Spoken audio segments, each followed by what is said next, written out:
Hey there YouTube, it's Petey Two Finger, and today I built this board. It's flat. Usually when I build mini pedal boards, they'll have a board here and a board here just to lift it up because I got stuff going on underneath in the bottom. Like I run stuff through. This one, it's the main flat plank, and then there's this rectangular board that runs through, which just gives me something to grab onto to mount the switch plate. And also it's a stock base for the pedals to lean up against.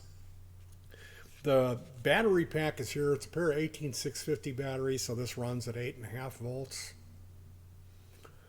There is a fuse here in that little box. Pull one of these batteries out. You can see there is red and green respective markings, positive and negative, to let you know which way to put the batteries in.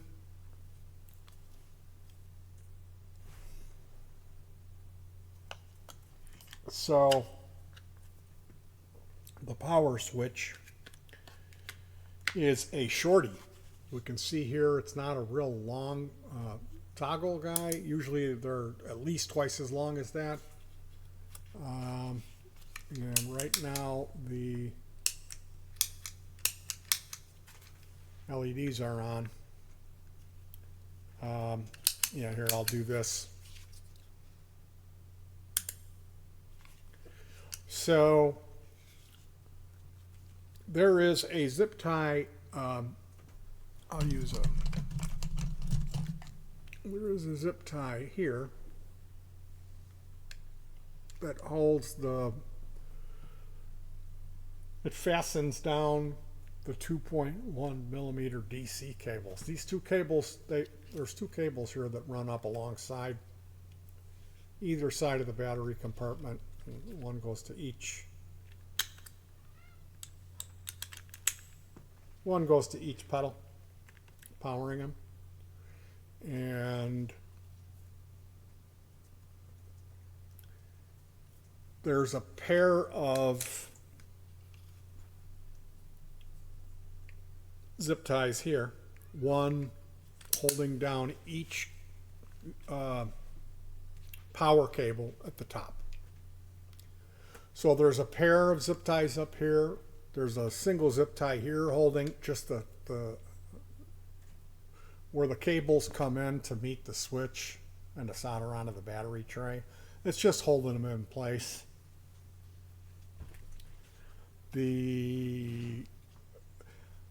I suppose if I was going to do this over, there's a trick that I thought of when I was done where I would have made it about an inch longer, wider, and then I would cut slots like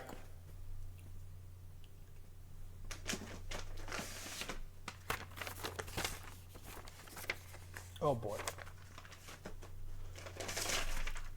Nothing like being prepared, right? So this being, I'll draw a miniature picture of it so it's going to be a little exaggerated, but so you see these cutouts here. Those would be where the zip ties come in at this point here. That would be the only thing I would have done a little different.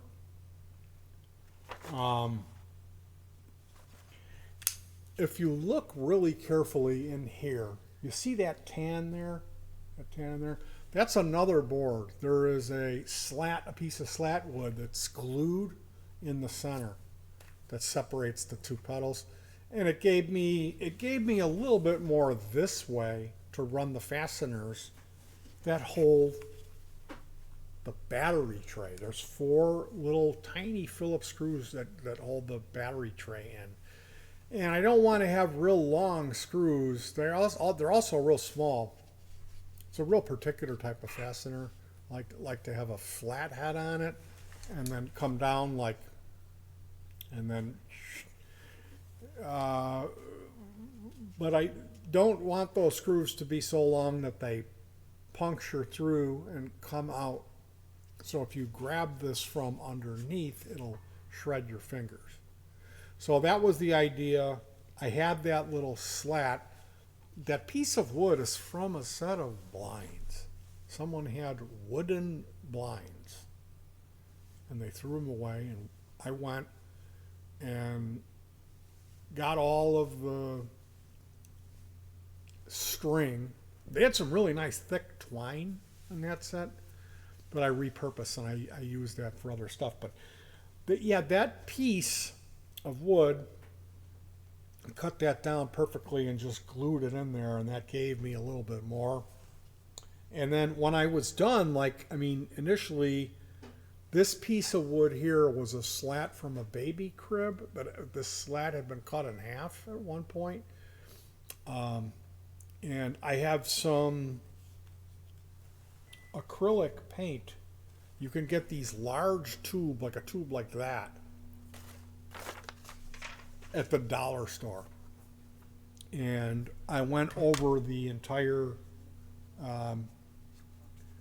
pretty much except for that slat. I didn't paint that slat as much, but I went over the entire thing and just blacked it out with some black paint.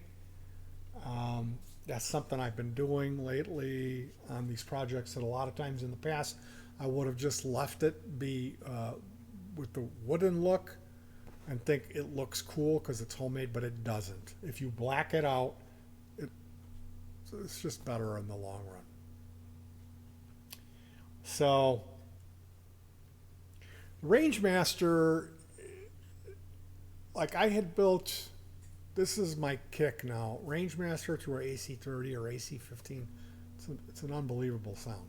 This sounds really good, even for clean guitar. Now, I built to give some history and explanation behind the Rangemaster.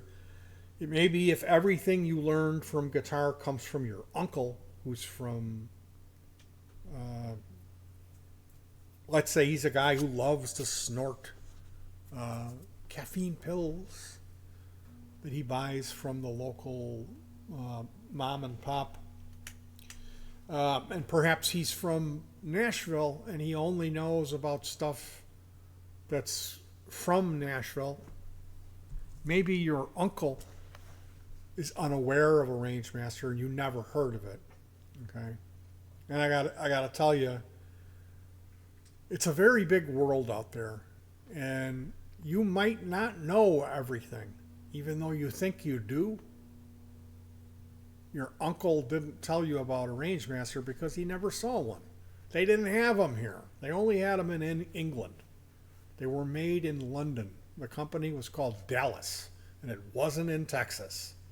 Nothing is bigger in a Rangemaster because it's made in London.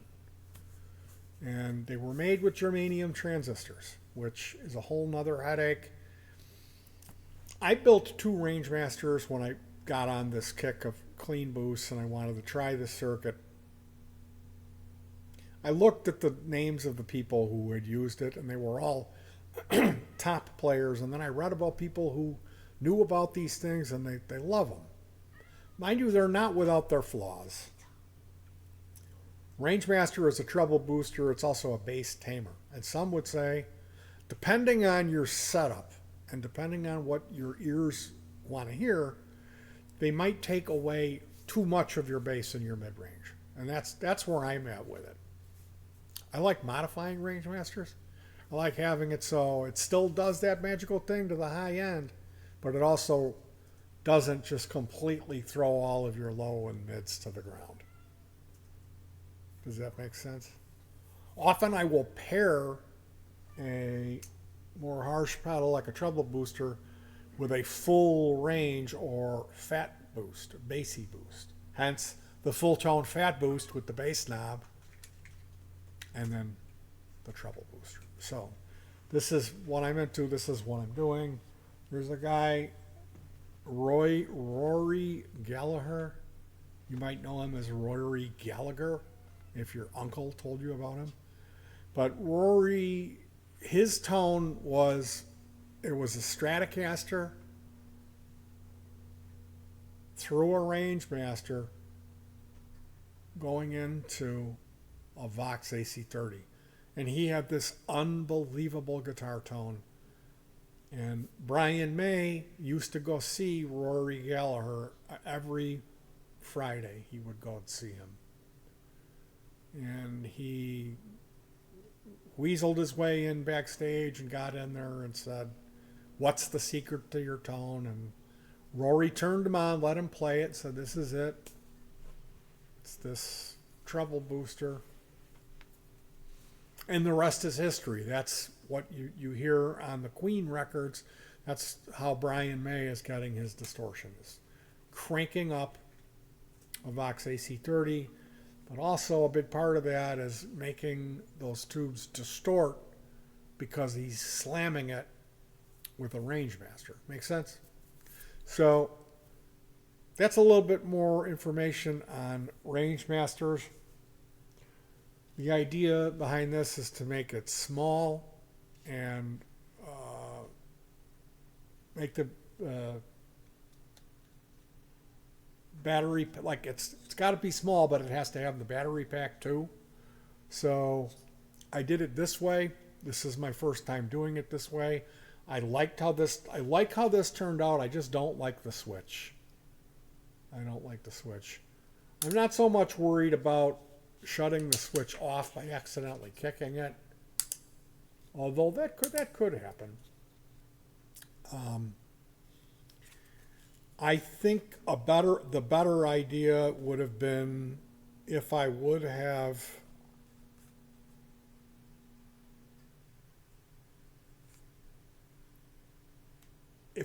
mounted this to the inside of this rail. So it would have just set this back. I don't know why I didn't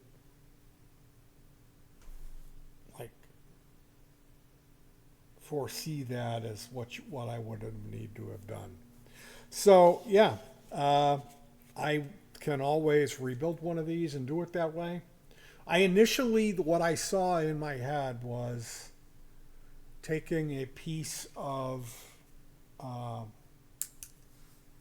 metal tape and bending that 90 degrees and have that come up and run the fastener down and then have your switch here. It's just that a single fastener through this, like this is really skinny, this wood, that wouldn't have made sense. I would have had to put a nut and bolt, and that would have brought it down a lot.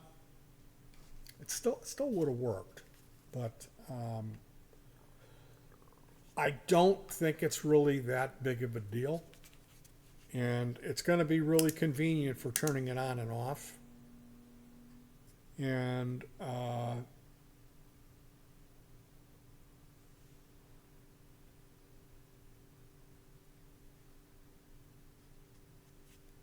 I really don't think it'll be that much of a problem. I don't think I'll be shutting this off all the time. I did have to cut this panel down. Initially, it's stuck up over the height of the top of this. It's stuck up to about here. So it would have got in the way a little bit if I was trying to activate or deactivate the Naga Viper. And these are what they call low impact stomp switches. They don't take as much force to activate them. This is the way forward. I'm not buying the other ones anymore. All right, you guys, I hope you enjoyed this. I'm sorry, I know I've been talking about treble boosters a lot. This is a neat little board. I'll be playing through this probably tomorrow or the day after. I'll see how we feel. But we are working on learning this material and getting better with it. And I'm really excited about that pedal board. I think that might be the one. You know, I had built two Rangemasters. I built a silicon transistor version and a germanium transistor version. And I was playing through the germanium one, although I never A-B'd them right next to each other. I should do that. But when I finished the Naga Viper, which is a silicon transistor, I did an A-B comparison. I judged it up against my beloved Rangemaster pedal that I've been playing for the past 3 months, and it did everything that my Rangemaster does. You could not tell the difference in tonality. It sounded exactly the same. Except it was much more versatile. You could get it to go louder, more distortion, and more bass. Really something else. So the pedal that I have following the Germanium Rangemaster is an EP boost. This pedal is a full tone fat boost. Now this has 4 controls: volume, gain, treble, and bass. The EP boost just has a volume and it has a toggle switch for the treble and bass. So this is more versatile, and when you look at, and I got to tell you, that EP boost, it's got something to it. The sound is phenomenal. Well, I know what it is. It's JFETs. I really like the way JFETs sound. I really do. Now,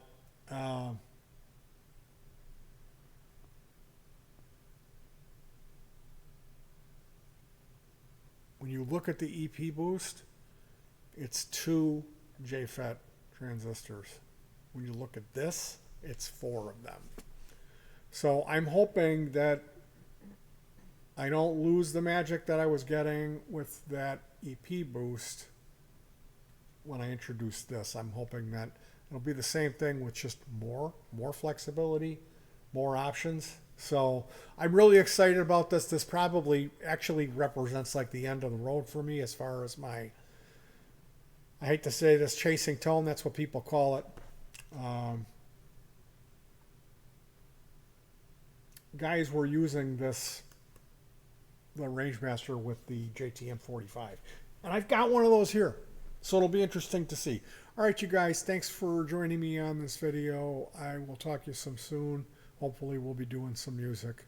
Hug your pets is what I like to always say. Don't try to make things more complicated when you're dealing with other people and this stuff. Just be honest about it. I guess some people have a hard time being honest with themselves. Some people they're more about like manipulating others or scheming, you know. Like it's not a real popular thing to say if you're a pedal builder, to say like how much you love a JFET based pedal compared to germanium, because you can't really charge $350 for a JFET based pedal, but you can for germanium. And that's the kind of bullshit that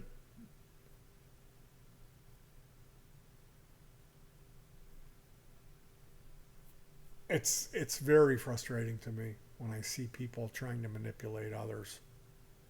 And I know I've been manipulated myself, but I got to tell you, you can find your own path, and everyone's path is different. So that should tell you right away if someone's speaking in absolutes and extremes that they don't know what they're talking about, because music is subjective and so is tone. What one person is going to go gaga for, the other guy's not going to like. So let's try to really consider that if we're going to come on this platform and act like some kind of tone messiah. You know, there's more to it than that. It's not as cut and dry as what you think is good. Plus the next guy has got different taste. And that's okay. That's okay. That's perfectly okay. Peace.